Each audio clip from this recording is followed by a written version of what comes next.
Maong kiting-kiting, madamo gid niya salamat sa pagprotekta sa amon sa nakaligid niya bagyo. Madamo gid niya salamat. Ano? Sige, mina ka mo sa akon. Ha?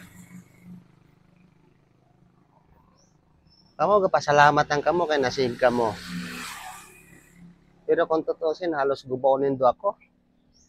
Sano pa na ko nindo protektahan? Kamo nga naprotektahan ko, pero ako ginasira nindo. Kamo nga mga sunod henerasyon, kung sige ka mo putol ng kahoy, kag sige ka mo mina sa akon, magabot ang adlaw nga wa na magaprotekta sa indo sa bagyo. Nya nalala ko nindo. Kaya wala ka mo tamain ni makusog nga bagyo. Hala, sige. Way problema. May trabaho ko gid man na magprotekta sa indo.